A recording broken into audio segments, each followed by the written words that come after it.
Gérer des boutiques e-commerce, des gros projets en développement web ou encore même mon perso, ça requiert beaucoup d'organisation. Ça fait 3 ans que je me sers de cet outil tous les jours et je vais vous montrer comment j'utilise Notion pour gérer l'organisation complète d'une boutique e-commerce et vous donner toutes les clés pour faire croître la vôtre de façon structurée. Pour ceux qui ne me connaissent pas encore, je suis Nathan, développeur et expert e-commerce et développeur de plusieurs boutiques à succès. Notion, c'est l'outil que j'utilise pour rester au top de mes projets, organiser mes tâches et suivre tous les indicateurs essentiels à la réussite de mes business. Dans cette vidéo, je vais vous accompagner pas à pas pour mettre en place un système de gestion e-commerce complet sur Notion. On va couvrir tous les éléments essentiels. Kanban des tâches à réaliser pour rester productif, suivi des contacts avec vos fournisseurs et prestataires, tableau de bord des KPI, trafic, CA, taux de conversion et bien plus encore. À la fin, vous aurez un système clé en main qui vous permettra de centraliser toutes vos données, d'améliorer votre productivité et d'avoir une vision claire sur la performance de votre boutique. Pour ceux qui souhaitent optimiser encore plus leur workflow, je vous montrerai aussi pourquoi Notion Pro peut faire une vraie différence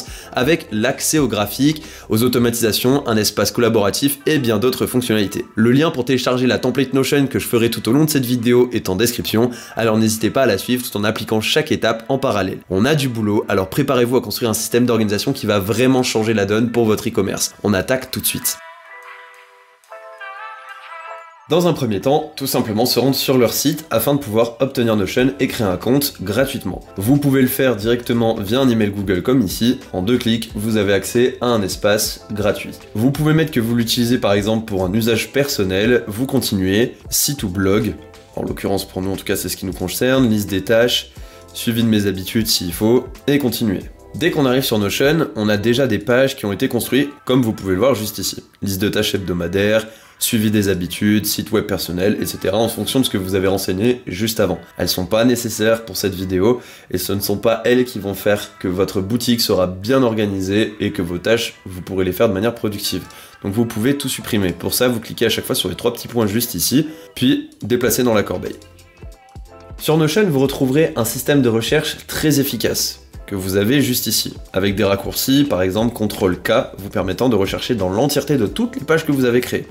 Maintenant, vous avez également l'accès à de l'IA, pour par exemple faire de la rédaction, même prévoir vos tâches, etc. Payant naturellement, donc moi personnellement je m'en sers pas, je me sers de ChatGPT sur le côté, ça va très bien, mais pour ceux qui veulent, vous pouvez. Un accueil qui regroupe un peu votre tableau de bord de tout ce que vous avez de prévu sur votre Notion.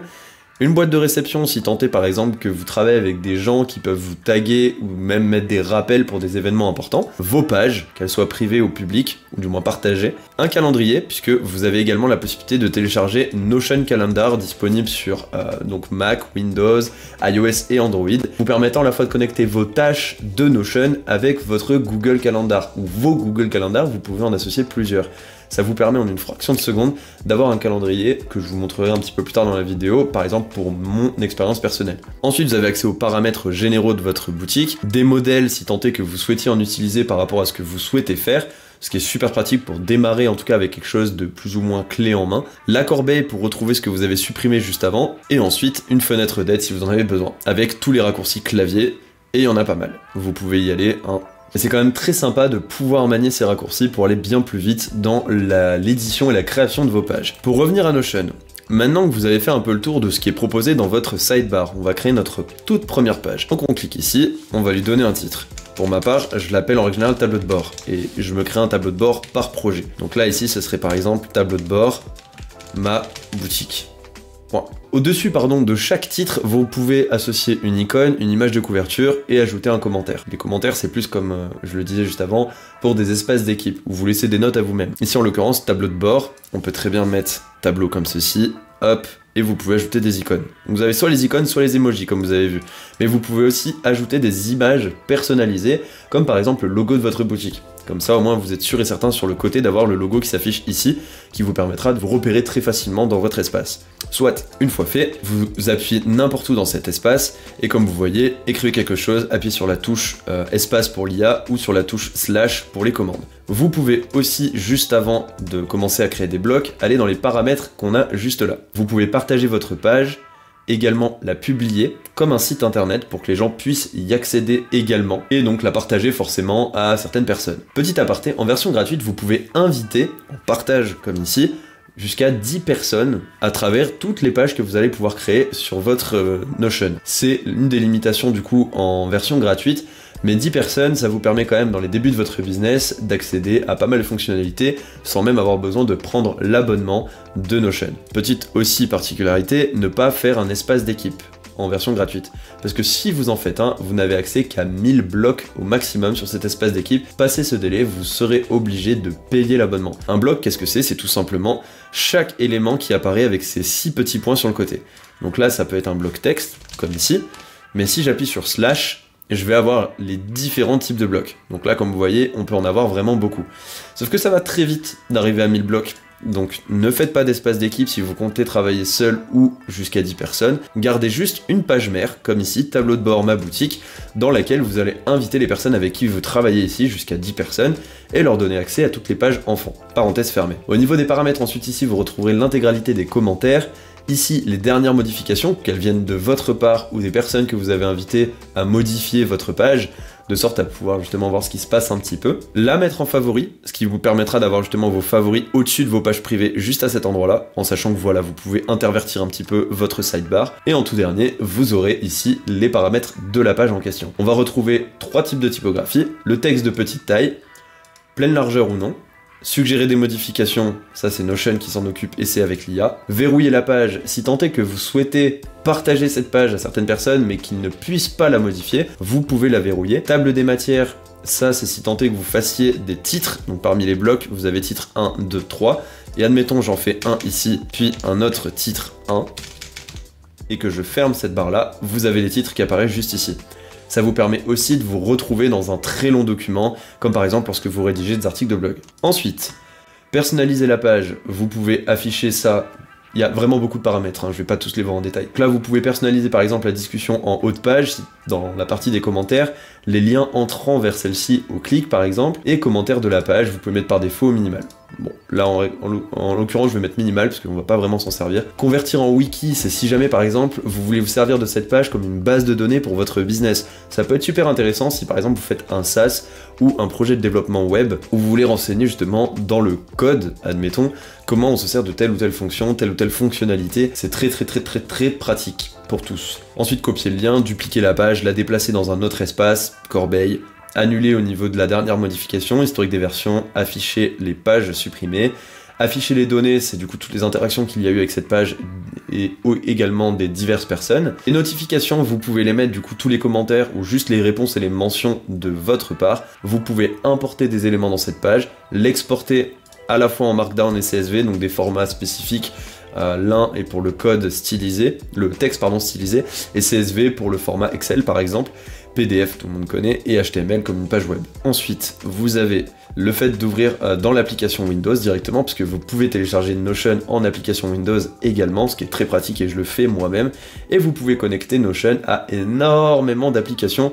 Là, il y en a déjà qui sont mises en place par défaut, mais vous pouvez en mettre bien plus, comme par exemple Zapier ou Make, qui sont des applications d'automatisation, Conto pour une banque de société, etc. Même Stripe, par exemple, peut être connecté. Tout ça, c'est quand même hyper pratique. Maintenant qu'on a vu l'ensemble des paramètres, on va rentrer dans le vif du sujet. La première chose, c'est donc de créer un tableau sur lequel on va retrouver toutes les tâches de notre boutique. Pour ça, on va faire slash et on va taper page, pour obtenir justement le fait de pouvoir créer une page à l'intérieur de ma page tableau de bord. Donc ça va être une architecture en profondeur, de page en page. Ici, on va l'appeler to-do list. Très bien. On ajoute une icône, juste ici, et to-do ou checklist. Voilà, impeccable. Hop. Maintenant, ce qu'on va faire, c'est qu'on va refaire slash, et parmi tous les types de blocs, en sachant qu'il y en a vraiment énormément, et donc prenez le temps d'aller vérifier un petit peu ce qui pourra vous être utile. En l'occurrence, moi, ce que j'aime bien me servir, c'est juste ici les bases de données. Les bases de données, vous avez du coup le fait de pouvoir avoir une base de données commune à plusieurs vues. Donc vous pouvez avoir une vue table, une vue Kanban, une vue galerie, liste, calendrier, chronologie, des vues de graphiques, si tant est que vous payez Notion, puisque ce n'est pas accessible en version gratuite. Donc les graphiques, vous pouvez en avoir quand même pas mal. Des vues intégrées, pleine page, des vues liées de bases de données, donc vous pouvez relier plusieurs bases de données entre elles, ce qui est très pratique. Et nous, on va s'orienter sur une vue de tableau Kanban pour une to-do list. On va en créer une puisqu'il n'y en a pas à l'heure actuelle, et on va l'appeler ici to-do list. Voilà, créer. Pour une vue de to-do list, j'aime bien, en règle générale, aller sur les 3 petits points et faire pleine largeur, pour avoir un grand tableau avec un grand espace. Et ici, je vais rajouter des statuts. Mais d'abord, je vais vous décrire un petit peu comment ça se passe au niveau d'un tableau. Vous avez plusieurs points. Le premier ici, en haut à gauche, ce sont les vues.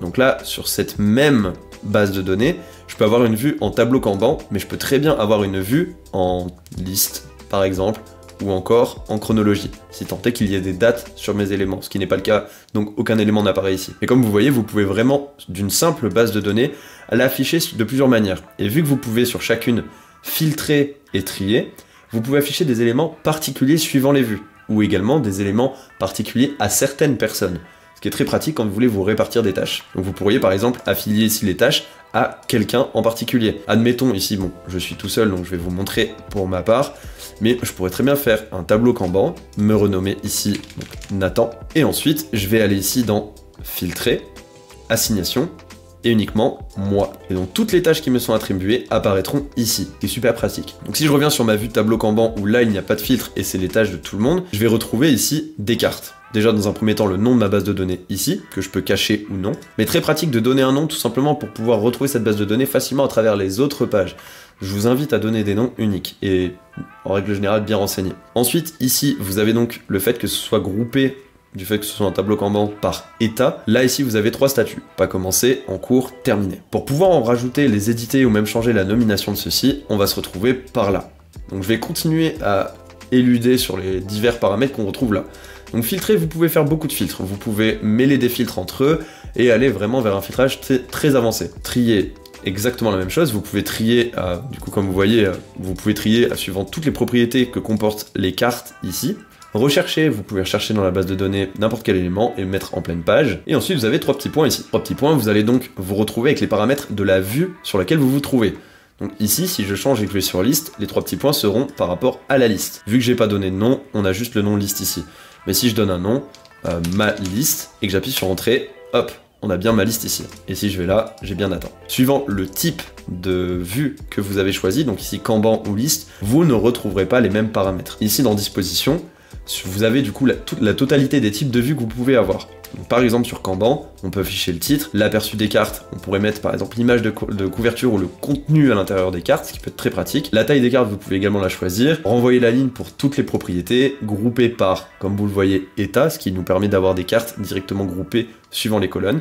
On peut colorer les colonnes. Ouvrir des pages, là on peut choisir le type d'ouverture quand on clique sur une carte pour voir le contenu de celle-ci, qui est en fait une page à part entière, comme on a pu la créer pour cette fameuse to-do list. Donc là, vous aurez aperçu latéral, centré, pleine page, et ensuite afficher l'icône de la page, ce qui peut être pratique également. Donc admettons ici, je mets une icône carte 1, un bonhomme qui sourit, l'icône apparaît bien. Si je décoche, pas d'icône. Là, c'est les paramètres du coup des différents types de pages. Donc par exemple, ma liste, si je me rends dessus, on peut avoir d'autres paramètres. Comme vous voyez, c'est beaucoup plus succinct, puisque les listes, il y a beaucoup moins de paramètres intrinsèquement sur ce type de vue. Et ensuite, on va retrouver les paramètres communs, peu importe les types de vues. Donc, je vais revenir sur mon tableau Kanban. On va avoir nos propriétés.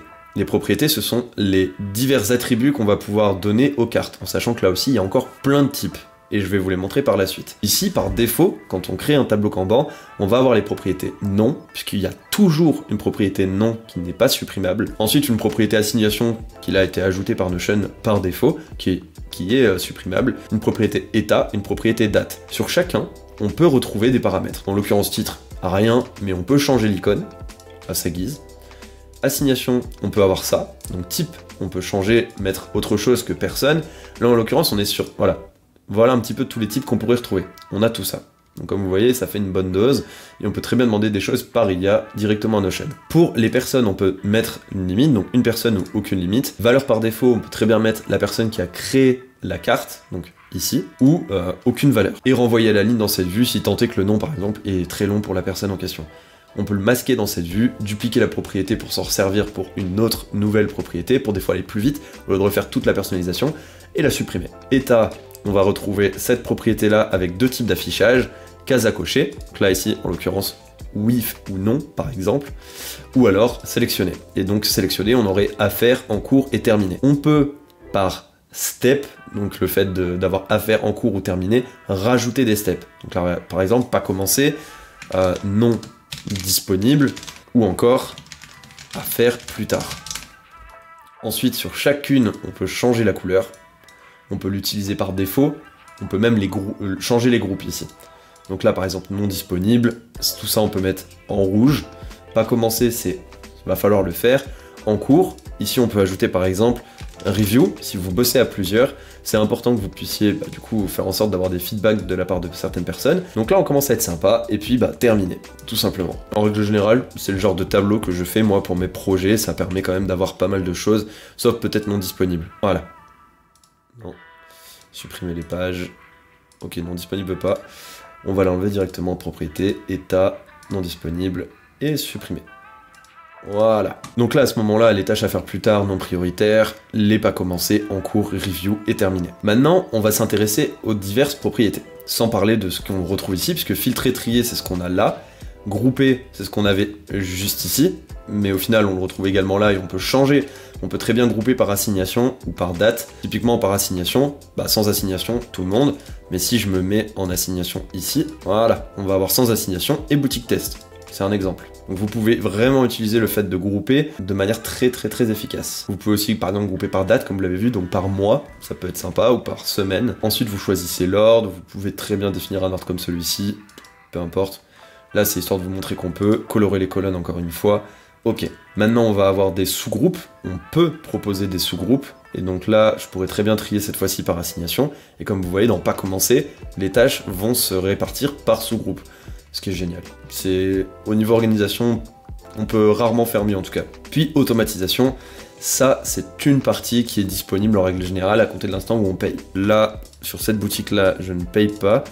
Ou alors ils ont peut-être donné la possibilité de faire des automatisations. Faites voir. Admettons, le statut passe sur en cours. Ok. Donc, le statut passe sur en cours, on va passer au forfait supérieur. Donc là, on pourrait par exemple assigner cette tâche à quelqu'un d'autre, à compter de l'instant où la tâche passe à en cours ou à review. Si elle passe à review et que quelqu'un doit la voir, eh bien on va lui assigner la tâche et la personne aura dans sa boîte de réception une notification. Attention, la tâche en question a été passée pour vous, veuillez vérifier. En gros, c'est un petit peu ce qui va se passer. Donc c'est super pratique de faire des automatisations sur cette partie-là. Par défaut, ensuite, on peut afficher un certain nombre de pages. Donc là, 25 par défaut, mais on pourrait en afficher plus, jusqu'à 100. Après, il y a une pagination qui se fait avec un chargement plus. Ensuite, je vais aller sur personnaliser un peu après. On a le fait de verrouiller la base de données, tout comme le fait de verrouiller la page si tant est qu'on ne souhaite pas que la personne puisse modifier quelconque donnée à l'intérieur. Des fois, on fait des paramétrages assez complexes et pour des personnes qui ne s'y connaissent pas trop, elles peuvent vite flinguer tout le travail que vous avez mis en place. Donc, pas fou. Vous pouvez copier le lien de la vue et du coup le coller dans n'importe quelle autre page, dupliquer la vue et la supprimer. Personnaliser to-do list. Cette partie elle est assez intéressante. Vous aurez donc les sous-éléments à ne pas confondre avec les sous-groupes. Les sous-éléments, c'est simplement, comme vous le voyez ici, le fait de pouvoir mettre une imbrication entre les éléments. Donc si je les active, tac, on va plus le voir sur une partie table. Voilà. Si on est sur une vue table, c'est là où ça va plutôt servir les sous-éléments. Et comme vous voyez, à côté de chaque élément, j'ai un petit chevron qui apparaît, et si je clique dessus, eh bien je peux faire une nouvelle page imbriquée à l'intérieur. Donc là, je vais la nommer par exemple test 1, et si on revient ici, eh bien elle n'apparaît pas, puisque sur la vue Kanban, on ne peut pas avoir ces sous-éléments d'afficher. Comme vous voyez, chaque vue a sa spécificité, et donc il faut s'en servir à bon escient. Naturellement, vous verrez avec le temps surtout, comment vous en servir au mieux. Donc on retourne dans nos paramètres. Personnaliser to-do list, les sous-éléments sont activés. Maintenant on peut activer des dépendances. Ça va être utile par exemple quand vous faites un projet sur du long terme avec des échéances, et que chaque partie a son échéance. Vous pouvez connecter les échéances entre elles, de sorte à ce que s'il y en a une qui s'allonge pour quelconque raison, des retards ou quoi, eh bien tout le reste également se décale. Ça vous évite d'avoir à le faire à la main, et c'est quand même vachement mieux pour une gestion de projet très précise. Tâches, ça vous permet d'ajouter cette base de données et les tâches qu'il y a à réaliser dans celle-ci directement sur votre tableau de bord de la page d'accueil. Admettons, je l'ajoute ici, eh bien je vais pouvoir donner comme propriété pour une personne assignée, donc là ici moi en l'occurrence, l'état et également la date. Je pourrais très bien créer d'autres propriétés et les afficher également, et je vais convertir ça en tâches. Maintenant que c'est fait, comme vous voyez, les tâches qui vous sont assignées s'afficheront dans la page d'accueil. Donc, admettons vous avez plusieurs personnes qui travaillent sur cette boutique. Vous avez donc plusieurs personnes sur ce Notion. Chaque personne aura dans son tableau de bord, sa page d'accueil, les tâches qui lui sont assignées. Et vous pouvez ajouter plusieurs bases de données à travers plusieurs pages à ces tâches, et Notion va automatiquement aller chercher chacune d'entre elles qui vous sont assignées pour les concaténiser directement dans cet accueil. Ça vous permet de retrouver dans un seul et même espace la totalité de vos tâches. Donc là, je n'ai aucune tâche qui me soit assignée. Si je retourne dessus et que par exemple, je vais m'assigner celle-ci, assignation moi et assignation moi. Très bien, si je retourne là, sélectionner une base de données et to-do list. Donc là, je peux maintenant m'afficher avec ceci. Et je peux voilà, mettre plusieurs vues, ce qui est également très pratique. Donc là, je pourrais très bien mettre une vue Kanban, créer un lien, encore to-do list, et voilà. Donc là, sur ma page d'accueil, je retrouve les tâches qui me sont assignées, ce qui est super pratique. Donc voilà, juste si je supprime une des tâches, comme vous voyez ici, il n'y en aura plus que 2. Voilà, il y a les sans assignation, etc. Très bien. Je supprime le tout parce que c'est pas le but ici. Je vous montrerai un petit peu mieux comment on s'en sert par la suite. On est bon. Maintenant, en retournant ici, puis to-do list, on va commencer à faire quelque chose de propre. Donc là, on va s'attaquer aux propriétés. Ce que je vais faire, c'est que je vais enlever l'assignation. Remarque, non, je peux laisser l'assignation ici en sous-groupe. C'est pas un problème. Vous pourriez être amené à vous en servir. Je vais juste supprimer toutes ces cartes et n'en laisser plus qu'une. Ok. Supprimer ça. Voilà. Donc maintenant sur une tâche, qu'est-ce que vous pourriez avoir comme type de propriété qui pourrait être utile? Eh bien dans un premier temps forcément le nom qu'on retrouve ici, l'état, l'assignation, la date. La date, dans l'idée, on pourrait très bien mettre échéance. Puisque ça peut être sympa du coup d'avoir une échéance pour les personnes. Ensuite vous pourriez avoir par exemple date de création. Juste ici. Voilà. Donc ça vous permet aussi de savoir quand est-ce que la tâche a été créée pour à quand est-ce qu'il va falloir la faire. Et voir les tâches qui sont plus ou moins délaissées. Parce que c'est très souvent qu'on en ajoute, qu'on ne les fait pas, et ça vous permet d'avoir un visuel sur celle-ci. Ensuite, priorité. Et comme vous voyez, forcément Notion propose directement des choses via le fait de l'IA, ce qui est super pratique. Donc priorité haute, moyenne, basse. Et donc là, par exemple, c'est une propriété de type sélection. Donc très pratique également. Voilà, vous pouvez choisir basse, moyenne, haute. Maintenant, une autre chose, ça va être la partie progression, puisque c'est important, suivant du coup les sous-éléments qui pourraient composer une grosse tâche, d'avoir la progression sur celle-ci, en pourcentage. Pour ça, on va utiliser des formules. C'est un peu spécifique sur Notion, vous pourrez copier-coller cette formule depuis la template qui est en description, formule, et ici on va l'appeler progression. On va lui donner chartline, voilà, et ici, vous pouvez choisir des formules. Donc là, il y a beaucoup de choses, etc. C'est un peu des mathématiques. Vous n'avez pas forcément besoin de vous embêter avec. Pour les curieux, vous pourrez aller gratter. Mais je vais copier tout simplement cette partie-là. Donc là, ici, je me sers des sous-éléments. C'est quelque chose que j'ai mis de mon autre Notion. Et là, donc, sous-élément, je vais venir le re-relier puisque... Non, si ça a l'air de passer. Ok. Statut n'est pas trouvable. Effectivement, statut, voilà, ici. Et ce n'est pas statut, ici, c'est état. Pareil, ici. État. Voilà. Donc là, c'est sur 0 ou 1. Très bien. On est à 0%. Donc là, c'est 0 ou 1, ou sinon la somme de toutes les tâches qui composent cette grosse tâche. Ensuite, je vais recliquer sur progression, modifier la propriété, et vu qu'on obtient un nombre en sortie, il s'affilie à une propriété de type nombre. Je vais donc pouvoir modifier ici le format du nombre, pour mettre que c'est un pourcentage, et le mettre ici en anneau, pour qu'il soit sur 100. Voilà ce qu'on a. Maintenant, ce qui va se passer, c'est que, admettons, on va sur la partie table. Puis je vais mettre tâche 1, tâche 2 et tâche 3.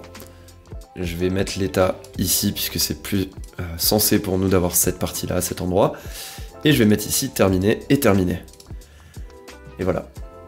Voilà ce que ça permet de faire. Et donc vous pouvez très bien mettre votre progression à cet endroit-là, comme ceci.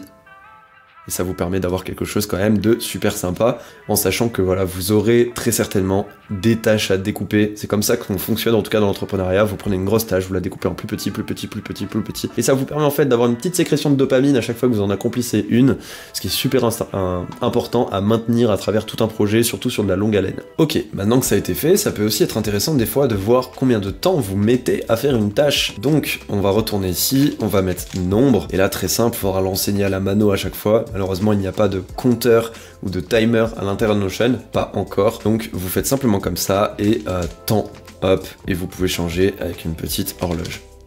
Non, time, voilà, très bien. Comme ça vous permettra d'avoir une notion de temps tout simplement en heures. Vous savez que là, vous avez passé 5 heures à faire cette tâche. Vous aussi, ça vous permet de pouvoir anticiper pour les prochaines fois combien de temps vous pouvez mettre, ou alors quelqu'un d'autre qui puisse rejoindre votre business. Donc en règle générale, vous allez avoir votre vue Kanban, donc tout simplement comme ça.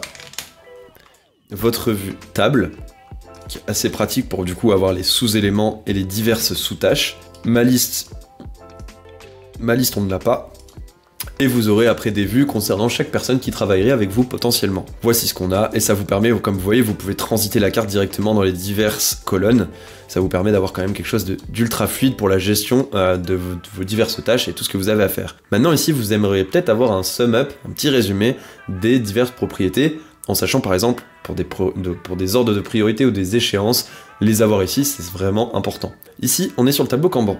On n'a pas intérêt à avoir le pas commencé ici en état, puisqu'on est déjà dans le groupe pas commencé.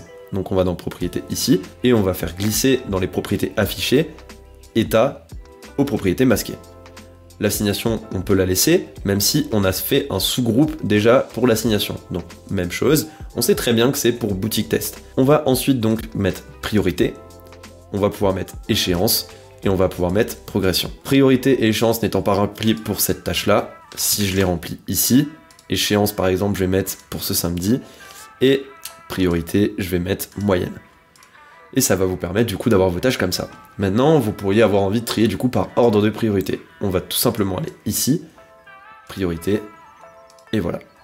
Donc là typiquement admettons, quand je crée un élément, comme vous voyez, je peux directement aller créer un élément en appuyant sur nouveau ici. Là ici je vais mettre tâche 2, priorité haute, échéance demain. Maintenant ici la priorité, hop là, décroissant, et on a directement haute. Et là par exemple tâche 3. Ok, priorité basse, échéance. Voilà un petit peu ce que ça pourrait donner. Et ça vous permet d'avoir quand même quelque chose de super visuel sur toute la gestion de votre projet, en tout cas parmi les tâches que vous avez à réaliser. Maintenant que vous avez vu un petit peu comment faire votre tableau to-do list, vous pourrez très bien avoir besoin de renseigner quelconque information, donc comme vous voyez, vous pouvez partir du titre et ajouter des blocs avant. Ensuite, vous pouvez très bien les interposer et faire comme ceci. Donc là, admettons, vous voulez renseigner des informations pour vos coéquipiers ou même vous-même. Vous pouvez faire slash, puis encadrer. C'est quelque chose que j'aime bien faire. Donc là, ici, on pourrait mettre par exemple une petite icône information, ou un mégaphone par exemple.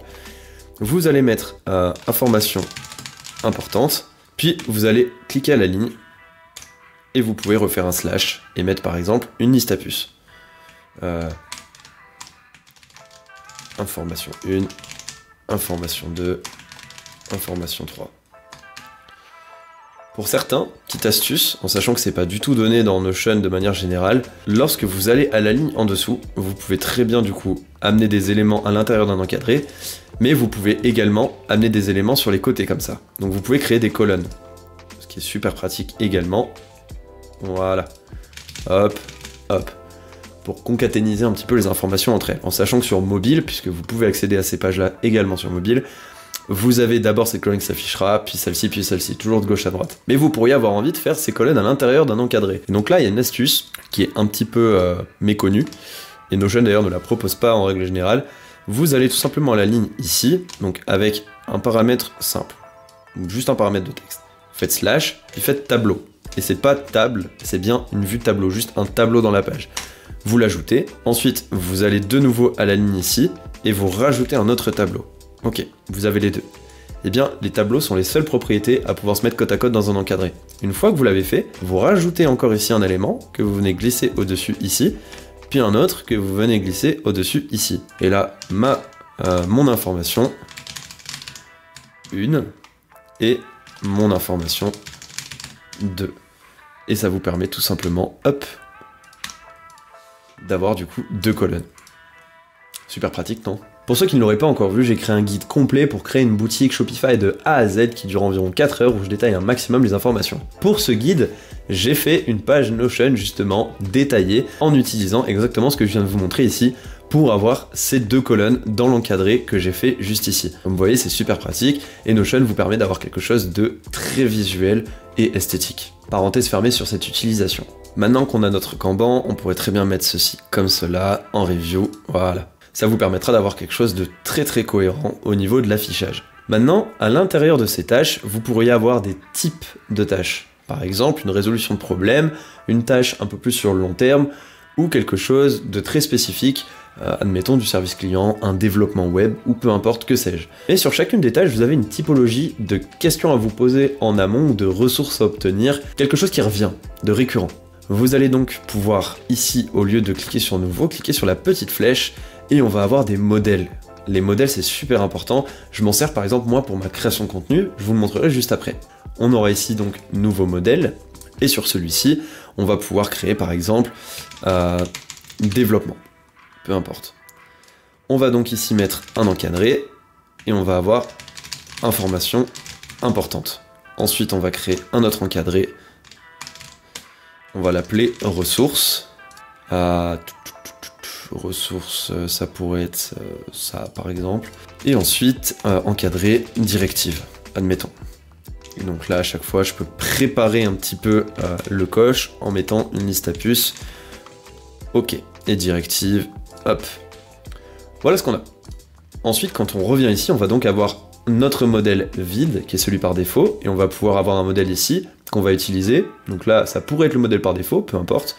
Mais on peut très bien dire, ok, je veux mettre une tâche en développement, et comme vous voyez, la tâche en développement, il y a un petit cercle qui apparaît, elle est tout simplement en train de créer les divers blocs que j'avais pu définir à l'intérieur. C'est plutôt génial, puisque vous, ça vous permet de pouvoir avoir des informations à ne pas réécrire à chaque fois, d'où le fait que j'avais parlé de récurrence. Maintenant, on est là, ok, aucune assignation, je la remets là-haut, très bien. Comme vous avez vu, il y a d'autres paramètres sur les modèles, et il y en a qui sont plutôt intéressants, c'est répéter. Admettons, toutes les semaines, vous avez une réunion pour gérer vos KPI avec votre équipe. Les KPI, en l'occurrence, c'est tous les indicateurs qui vous permettent de connaître la croissance de votre business. Eh bien, vous allez tout simplement pouvoir créer un modèle. Donc là, ici, KPI Meeting. Et donc, KPI Meeting, chaque semaine, vous allez avoir à définir qu'est-ce que vous allez pouvoir relever, les points positifs, points négatifs. Donc, point positif de la semaine, ok, hop, point négatif, tac, très bien. Je fais quelque chose de très succinct, et bien naturellement, vous pourrez agrémenter suivant vos besoins, mais ça vous donne une idée. Donc là, KPI Meeting est créé. Maintenant, ce que je vais faire, c'est tout simplement aller sur les 3 petits points, répéter toutes les semaines, et par exemple, le lundi, il se pointe à 8h. Et donc tous les lundis, en sachant que ça commencera à compter de ce mercredi-là, donc pour lundi prochain, à l'heure prévue, donc celle-ci, 8h, je vais avoir une carte qui va se créer avec toutes les propriétés qui sont affiliées. Et je peux très bien ici, au niveau... Ouais, mince, si on clique dessus, donc ça en crée un, je me suis raté. Si on clique sur les 3 petits points et qu'on fait modifier pour remodifier le modèle, on peut très bien ici assigner par exemple tout le monde. Donc on est plusieurs, tout le monde est concerné par cette réunion. La date d'échéance, aujourd'hui. La priorité haute, et le temps, peu importe. Ou alors 1 heure. Et on pourrait très bien ici, tac, dès qu'on va cliquer ici, pan, tout apparaît directement. Tout le modèle est déjà pré-rempli, et nos blocs sont en train de se créer.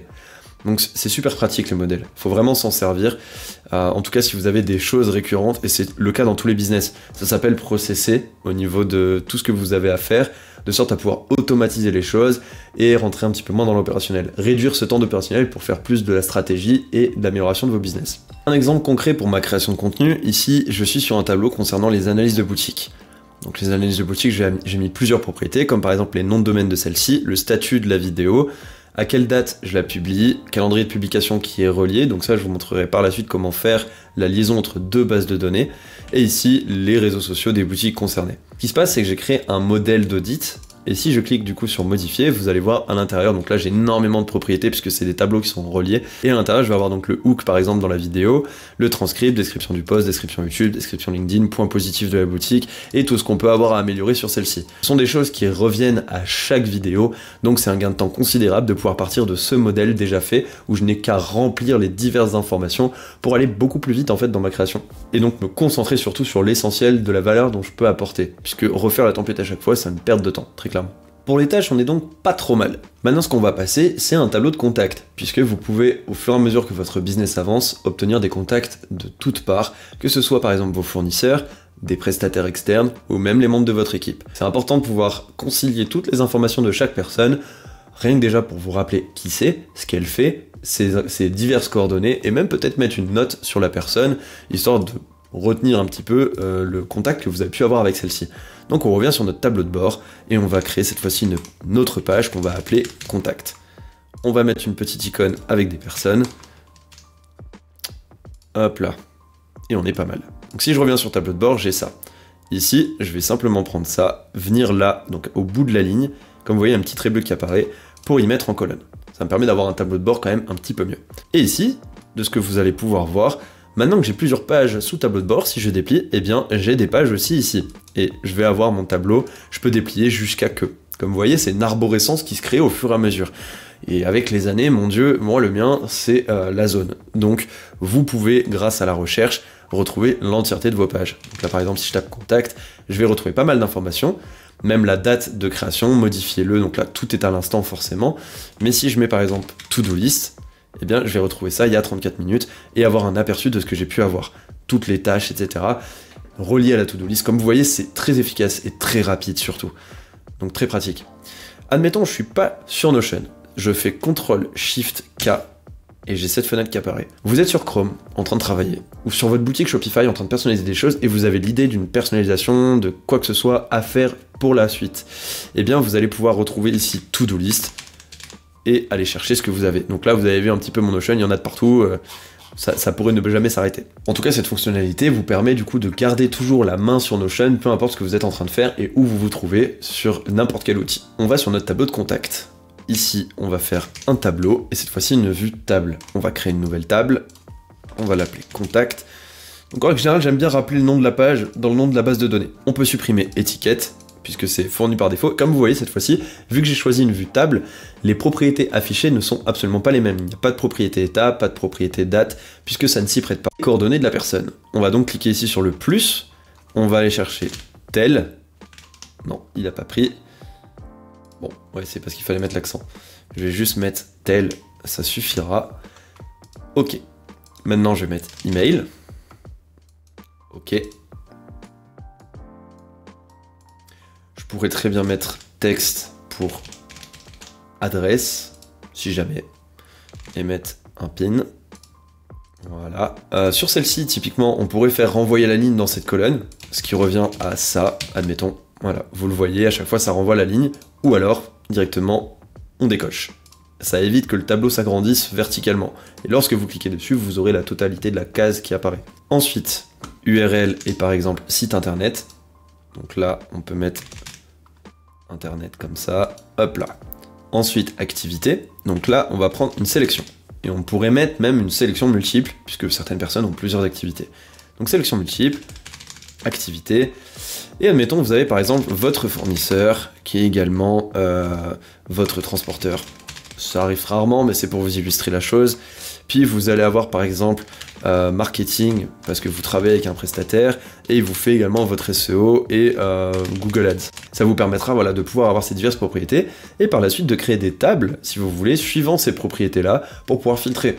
Au fur et à mesure, admettons que vous avez une base de données avec 1000 contacts. Notion la gère très bien, et vous pouvez filtrer par type d'activité. Donc par exemple, vous voulez toutes les personnes avec qui vous avez pu avoir contact sur Google Ads. Et bien vous avez juste à filtrer ici, donc vous pourriez faire dupliquer la vue, juste ici. Vous allez mettre ici Google Ads, puis filtrer, activité et Google Ads.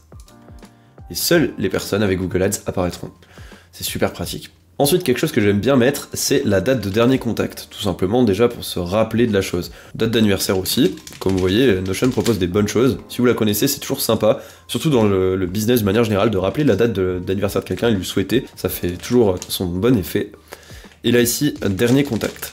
Comme ça, admettons la personne, vous ne l'avez pas contactée depuis 1 an, 2 ans, 3 ans, eh bien vous pouvez, avec une petite note, mettre ce que vous vous êtes dit ou la situation de la personne à l'instant T, par exemple est en reconversion ou est en train de monter un nouveau business, ça vous laisse un mot pour pouvoir présenter au prochain appel ou prochaine conversation avec la personne et introduire correctement la chose, aussi intégrer une petite proximité, puis ça vous servira toujours. Donc là au niveau des contacts, on pourrait avoir tout ça. Maintenant vous pouvez également mettre par exemple Siret, si jamais vous bossez avec quelqu'un en entreprise, vous pourriez mettre numéro de TVA, c'est des choses qui simplifient toujours un petit peu la vie, etc., etc. vous rajoutez autant d'informations que vous le voulez, mais comme vous voyez, un tableau de contact, vous pouvez très vite obtenir du coup pas mal de renseignements sur des personnes, et vous pouvez la rechercher juste ici. Donc Pierre, Paul, Jacques, vous les trouvez rapidement. Maintenant qu'on a fait notre to-do list et notre contact, il est important en tout cas sur une boutique d'avoir une charte graphique. Donc c'est aussi important du coup d'avoir toutes ces connotations de charte graphique directement dans un espace d'organisation, puisque admettons vous fassiez de la création de contenu, de l'email marketing, des ads, etc. Bien, chaque prestataire ou vous-même devrez conserver une homogénéité au niveau de votre design, de votre image de marque, et donc chaque personne aura besoin de vos couleurs, de vos typographies et toute ressource qui pourrait aider, les logos, etc. Pour ça, on crée notre page, charte graphique, on met une petite icône, en règle générale je mets une petite palette, c'est pas mal. Et là on va commencer à mettre les diverses choses. Donc encadré, on va pouvoir aller chercher les couleurs, donc je peux remettre la palette ici, couleurs. On va pouvoir leur donner des noms, donc par exemple blanc crème, et on va aller chercher un, hop là, voilà, on sait que je les connais, hein. Et puis un noir, anthracite, hop, 1B, 1B, 1B. Voilà pour les couleurs. Puis ici, juste petite astuce au niveau des raccourcis, je clique sur les trois petits points et je fais CTRL-D pour dupliquer, au lieu de faire CTRL-C puis CTRL-V. Donc là, j'ai dupliqué, je le prends, je le mets ici. Je peux mettre mes typographies. Donc admettons, j'ai les fichiers des typographies puisque ça peut servir pour n'importe qui. Si par exemple, ce sont des typographies accessibles sur Google, donc Montserrat, Poppins, etc., vous pouvez très bien mettre titre. Et ici, Montserrat, voilà, ok. Et là, ici, par exemple, corps de texte, je sais que moi, pour ma part, en général, j'aime bien Lato. Voilà. Mais admettons, ce sont des typographies fantaisistes, et bien vous pouvez très bien glisser, déposer des fichiers à l'intérieur de cette page pour que n'importe qui puisse les récupérer. Par exemple, j'ai une typographie là sous la main, je vais simplement pouvoir la mettre comme ceci. Et comme vous voyez, la typographie se charge et la personne aura juste à cliquer sur les trois petits points ici et télécharger. Vous pouvez, en version gratuite sur Notion, importer jusqu'à un fichier de 5 MO au maximum. Donc vous pouvez même importer des petites vidéos, ce qui peut être vraiment très pratique. De même, une fois que vous avez fini avec vos typographies, encadré, ou alors non, vous allez pouvoir cette fois-ci créer un tableau, et là vous allez l'appeler, admettons, média courant. Et ici, vous allez pouvoir mettre, donc, au lieu d'étiquette, vous allez mettre fichier. On va directement supprimer ça et plutôt en ajouter un de base. Fichier et médias. Voilà. Et donc là, logo. Ici, bannière réseaux sociaux. Donc la bannière de partage de votre boutique quand elle est partagée. Ok. Ensuite, logo blanc, admettons.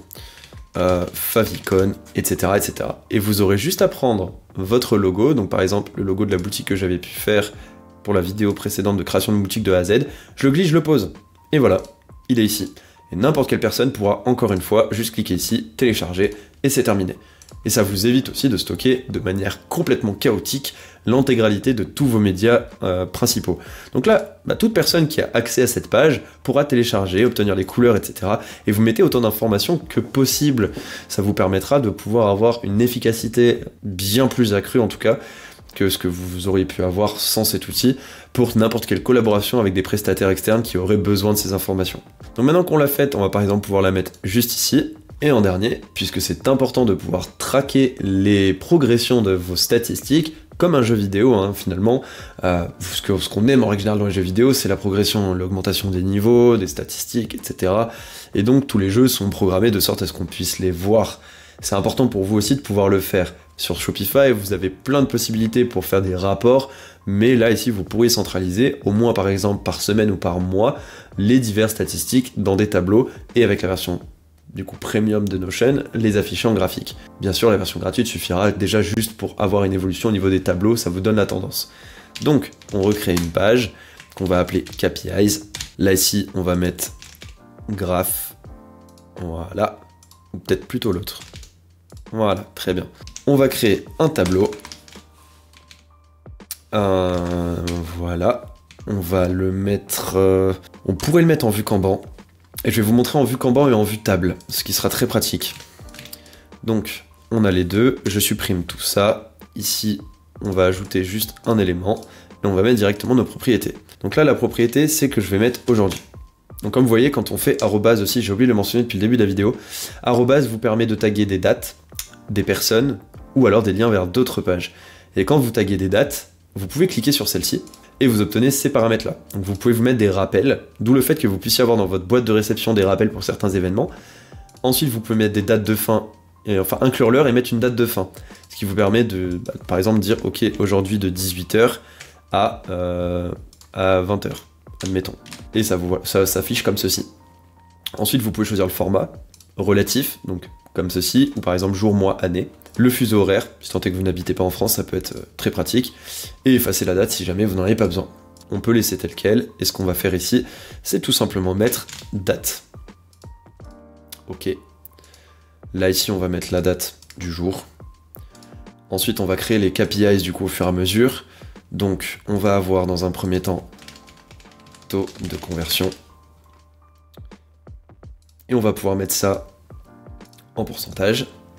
Ensuite, on va avoir chiffre d'affaires, donc juste le CA, qu'on va mettre en nombre, pardon. Donc, CA, nombre et euros. Là, vous pouvez vous fixer des objectifs, par exemple, donc l'objectif ce serait de faire 10 000 euros dans le mois, admettons, et bien vous pouvez le mettre comme ceci, et au fur et à mesure la barre se remplira, ça peut être assez pratique visuellement. Donc on va le mettre comme ceci, c'est très bien. Ok, donc voilà, je réorganise un petit peu mes propriétés, assignation personne. Ensuite, on va avoir trafic, donc là pareil, on va choisir nombre, trafic, on va laisser en nombre, c'est très bien. Ensuite, on va avoir le panier moyen. Ouais, bon, à chaque fois, je tape le nom avant. My bad. Panier moyen. Ok. Donc là, on est pas mal. D'ailleurs, le panier moyen en euros aussi. Donc là, modifier la propriété, nombre, euros. Ok. Ensuite, on peut avoir du coup pourcentage de clients récurrents. Nombre, clients récurrents, pourcentage en anneaux. Ok. Le CA, on va modifier ici, mettre un symbole euro. Le taux de conversion, on va mettre un symbole pourcentage. Non, il n'y a pas. Ok. Qu'est-ce qu'on pourrait avoir qui est sympa? Taux de conversion, on pourrait mettre ça. Client récurrent, on peut mettre cycle. Non. Voilà, très bien. Ok. Panier moyen, on va avoir un bag par exemple, voilà, et trafic car. Voilà, génial. Maintenant on revient ici, on affiche ça en pleine largeur parce que il y a un tableau, c'est vraiment une règle que je me fais en règle générale. Dans les propriétés, on va mettre ici le CA, le client récurrent, la date, pas besoin. Mince. L'état, on peut même l'enlever, supprimer la propriété. Panier moyen, taux de conversion, trafic. Ah, c'est parce que, ok. Et là, au lieu de grouper par état, on va grouper par date. Ici, on va pas mettre relative, on va mettre par mois, puisqu'on veut trier par mois. Et on va colorer les colonnes, trier les plus anciens en premier. Et on va mettre les plus récents. Comme ça, les plus anciens iront toujours tout à droite. Et au fur et à mesure, vous aurez que la colonne la plus intéressante, donc la plus actuelle de visu. Vous pourrez faire par trimestre, hein, par année, non, pas par trimestre, par semaine, par mois ou par année, ce qui est déjà très bien. Maintenant que c'est fait, vous avez tout ça, on peut supprimer la mettre dans la propriété état, voilà, et date n'apparaîtra pas. Et donc en septembre, on peut mettre ici, donc, voilà, en date du jour, ici on convertit, on va mettre format de la date en jour, mois, comme ça, très bien. Et donc on va mettre, ou sinon on fait juste septembre. Simplement. Il faudra le mettre à la mano pour cette partie-là, tant pis. À CA, on va mettre par exemple, admettons, 4200 €. Taux de conversion, on va mettre 2,2. Client récurrent, on est sur du 25%. Panier moyen, 60 €. Et trafic, admettons, 15 000. Ce qui est très faible, hein. J'ai fait aucune concordance dans les chiffres. Mais voilà, voici ce qu'on obtient. Donc là, ici, ce qu'on voit, c'est qu'on a bien les statistiques qui apparaissent comme ceci. Et ça vous permet d'avoir votre vue de septembre. On peut très bien ici donc changer et puis mettre octobre pour le mois à venir, etc., etc. Ici, on va aller à l'intérieur, mettre pour le mois d'octobre, et hop, comme vous voyez, le mois de septembre passe à droite, le mois d'octobre à gauche, et vous remplissez vos diverses statistiques. et ça vous permet de pouvoir obtenir diverses statistiques très rapidement. Ensuite, si jamais vous en avez la possibilité avec les règlements du coup, ils l'ont mis en haut, très beau, c'est génial. Dites-vous qu'à la base c'était censé être sur le forfait payant, et au final je pense qu'ils s'en sont rendus compte que c'était une mauvaise idée, et ils l'ont mis du coup en forfait gratuit, ce qui est vraiment génial. Donc là on va par exemple pouvoir faire, bah écoutez regardez, hop, je clique dessus, non mince, je vais juste la sélectionner comme ça. Donc là comme vous voyez je clique en dehors du tableau, je viens la survoler, et je fais CTRL D. Juste ici je vais changer en octobre, et je vais mettre du coup le mois d'octobre. Ici, je vais mettre, admettons, 5200, taux de conversion 2,5, en sachant qu'on est monté. Client récurrent, on est monté à 27, admettons. Panier moyen, on est un peu descendu, mais par contre, on a augmenté drastiquement nos visites. Ok. Et j'en fais un troisième. Hop, on va le mettre celui-là au mois de novembre. Ok. Ici, on a explosé les compteurs. On est sur du 3%, client récurrent 40, panier moyen 75 et visite 50 000. Ok. Et bien, comme vous voyez, on a une augmentation du trafic ici qui se fait de 1. Donc là, ça pas du tout bon au niveau des divers paramètres. C'est normal, c'est parce qu'en axe DY, on a la quantité. Donc là, ce qu'il va nous falloir ici, c'est pas nécessairement la quantité. Techniquement, si, mais 25 000, 50 000. Ok, il faut inverser, c'est pour ça. Donc, non, je dis des bêtises. C'est ici qu'on va avoir donc trafic faible par trafic élevé. Et ici, on veut trier par date. Donc, groupé par aucun. Trafic, groupe visible, ok. Couleur, autre option et style. Moyen quadrillage, courbe lissée. Tiens, c'est étrange. Ah non, c'est axe des X, ok, c'est ici, autant pour moi. Et donc là, on peut faire en fonction du trafic. Et on peut mettre les valeurs distinctes. Non, c'est pas les valeurs distinctes. Voilà, moyenne. Voilà ce qu'on a. Enfin, j'y arrive. Parce que c'est très récent. C'est sorti le mois dernier, il me semble. Donc je m'en suis servi moyennement. Mais voilà pour le trafic. Ensuite, on duplique. Donc là, on peut masquer. On duplique. On va mettre ici, par exemple, le CA. Et pour le CA... Ah, ok. A déjà utilisé son graphique gratuit. Bon, bah comme vous voyez, c'est alléchant. Il vous en donne un et pas plus. Le reste, il faut passer au forfait supérieur. Après, les forfaits sont pas forcément très onéreux, hein. Vous avez ça pour 9,50 par mois par personne. Donc si jamais vous travaillez tout seul, c'est pas non plus le bout du monde pour vous organiser et obtenir divers outils. Parce qu'avec le forfait, donc vous avez jusqu'à 100 invités au lieu de 10. Donc là, si jamais vous travaillez avec beaucoup de personnes, les blocs illimités, n'en tenez pas compte. Comme je vous ai dit, tant qu'il n'y a pas d'espace d'équipe de créer, vous pouvez faire autant de blocs que vous voulez. Par contre, vous avez les chargements de fichiers limités. Admettons, vous avez beaucoup de vidéos qui pèsent un petit peu, ça peut être super pratique pour vous.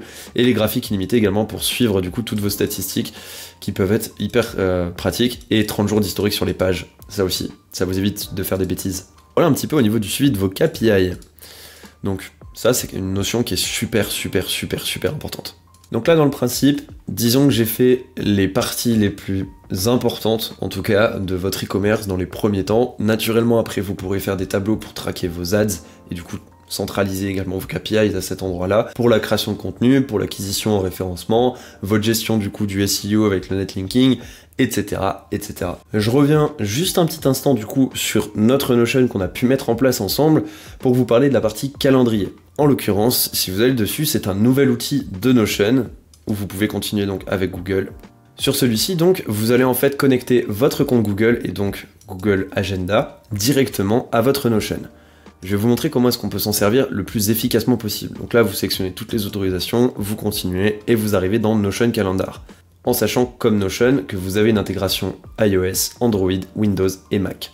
Commencez. Ce que vous allez avoir, c'est une interface comme celle-ci. Vous pouvez trier votre interface ici, suivant le nombre de jours. Vous pouvez recadrer. Vous pouvez ensuite proposer des créneaux. Par exemple, ici, ce que je vais faire... Non, annuler. Partager mes disponibilités. Donc là, ici, par exemple, je peux choisir ça, ça et ça. Je peux rectifier celle-ci, changer l'email, parce que je peux avoir plusieurs comptes ici de calendrier, donc plusieurs Google Agenda connectés au même. Donc je peux choisir l'email qui est concerné en tout cas, parce qu'admettons vous avez plusieurs boutiques, et bien vous allez peut-être avoir rendez-vous sur une boutique en particulier. Faites attention et mettez le bon email à cet endroit. Mettez avec Google Meet ou Zoom. En général je mets Google Meet pour ma part. Donc ajoutez automatiquement un lien Google Meet. Et ensuite vous allez faire créer. Ça vous a automatiquement copié dans le presse-papier l'invitation. Et donc vous allez avoir dans le presse-papier quelque chose comme ceci. Et vous pouvez l'envoyer à votre partenaire, du coup celui avec qui vous conversez et vous souhaitez obtenir un rendez-vous. Et il va pouvoir lui-même directement prendre le rendez-vous et le créneau qui correspond à ses disponibilités. Le valider et ça va automatiquement valider le rendez-vous dans votre Notion. Ensuite, ce que vous pouvez faire donc sur votre Google Agenda, vous allez avoir toutes les vues de votre Google Agenda. Admettons tous les événements, jours fériés, tous les espaces que vous avez pu créer sur votre Google Agenda. Et il vous suffira de faire un double-clic n'importe où ici pour commencer à faire un event ou à faire un glisser-déposer, hop, pour obtenir l'event avec la durée que vous souhaitez. Donc là, par exemple, ici, pendant 2 heures, je vais mettre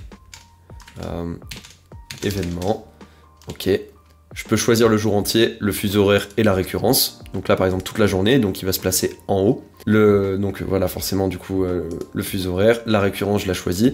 Les participants, puisque ça peut être un rendez-vous avec plusieurs personnes, mais ça peut ne pas être un rendez-vous, et tout simplement, par exemple, une activité que vous avez à faire à l'instant T, sans être pour autant en rendez-vous, mais tout le monde aura l'événement, du coup, qui s'affichera sur son calendrier. Le lieu, si besoin, documents et liens, et c'est là où c'est intéressant, vous pouvez relier vos rendez-vous à des documents Notion. Et là, du coup, toute votre base de données Notion, toutes vos pages, etc., toute l'organisation que vous pouvez faire dessus, vous pouvez la relier à vos rendez-vous. Admettons, vous êtes en train de faire un rendez-vous de prospection ou même avec un prestataire, vous voulez prendre des notes, vous pouvez créer une page en amont, ici. Vous allez créer une page à un endroit précis dans votre Notion et vous allez pouvoir prendre les notes de celle-ci en rapport de l'événement, directement. Ensuite, vous pouvez mettre une description, pour vous, mais la personne le verra également. Vous pouvez mettre un statut, en sachant que vous pouvez partager du coup votre emploi du temps avec d'autres personnes, puisque vous pouvez utiliser Notion Calendar en équipe, et donc proposer des créneaux à ces personnes-là, et donner des temps d'indisponibilité sans pour autant qu'ils aient la visibilité sur la totalité de votre calendrier.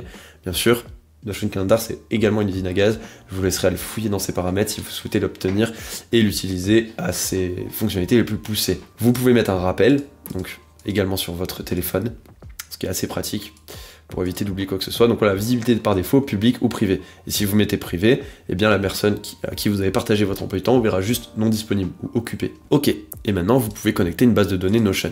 Mince, il faut une base de données avec une vue calendrier. Ok, on va retourner du coup sur Notion.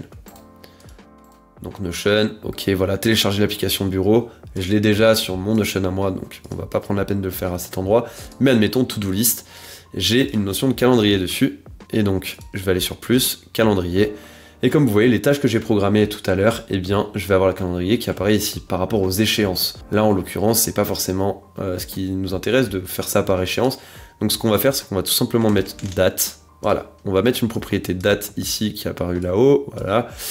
Et notre calendrier ici, on va retourner dans les propriétés de la vue, puis calendrier, et on va pas mettre afficher calendrier par échéance, mais par date. Donc ça fonctionne que par les dates. Mais ça marche aussi par exemple comme les dates de création que vous avez vu. Là, il n'y a aucun élément, puisque il n'y en a aucun qui possède de date, donc je vais aller dessus, et cette fois-ci, je vais remettre dans le même principe ce jeudi, ce vendredi, et tac, ici, voilà, ce samedi. Très bien.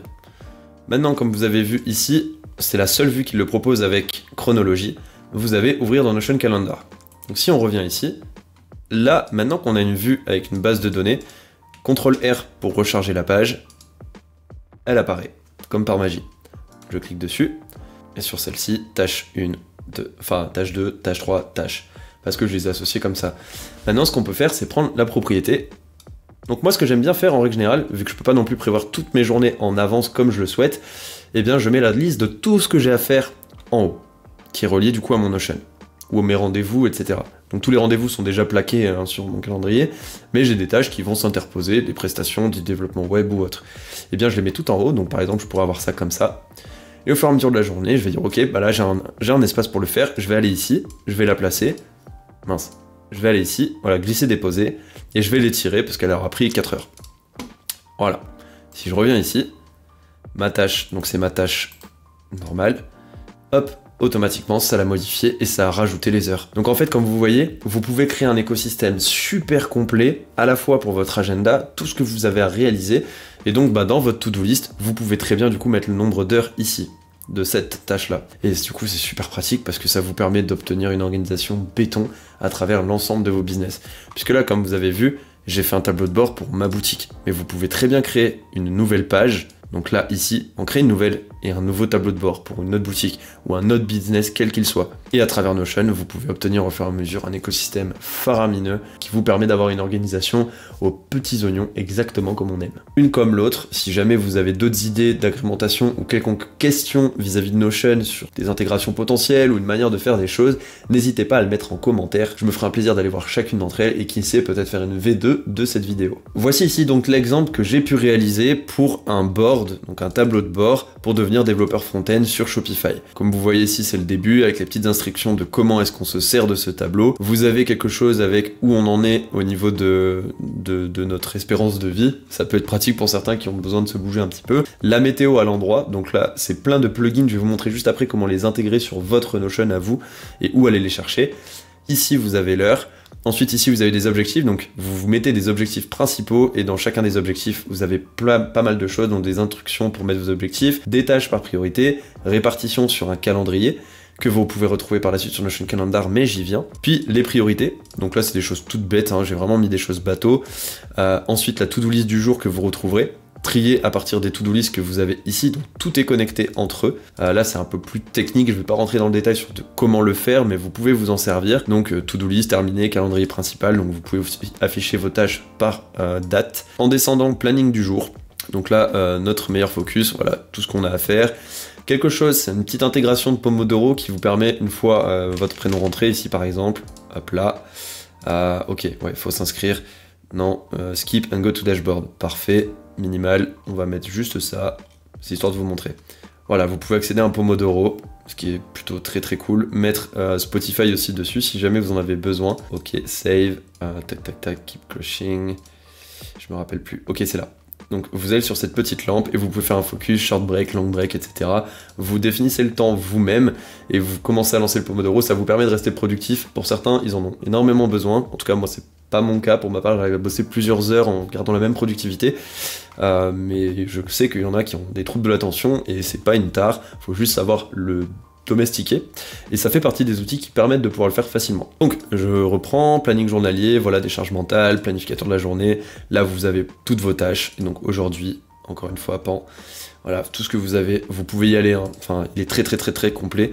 Le tracker d'habitude, donc si jamais vous avez des habitudes à mettre, vous pouvez remplacer celles qui sont déjà présentes ici, et ensuite, du coup, le tracker d'habitude en graphique. Donc là, ce serait le graphique que vous auriez gratuitement de disponible. Donc, quand même assez sympa et assez complet, si jamais vous en avez besoin, je le mets à disposition directement en description. Maintenant, concernant tous ces petits outils, eh bien tout simplement, vous pouvez vous rendre directement sur Google et puis taper Notion Plugin, et il y en a pas mal. Certains sont malheureusement payants, mais vous en avez quand même plutôt beaucoup. Et avec donc Notion to Chartbase, par exemple, c'est ça qu'on se servait à l'époque quand il n'y avait pas encore les graphiques sur Shopify. Donc c'était des graphiques qu'on faisait externes, on connectait Shopify à cet outil et on importait le graphique à l'intérieur. Pareil, il y avait un ou deux graphiques gratuits, mais vous pouviez changer d'email tout simplement pour en obtenir d'autres. Ensuite, vous avez Indify Notion, sur lequel vous allez retrouver vraiment beaucoup de divers plugins qui peuvent être assez pratiques pour vous.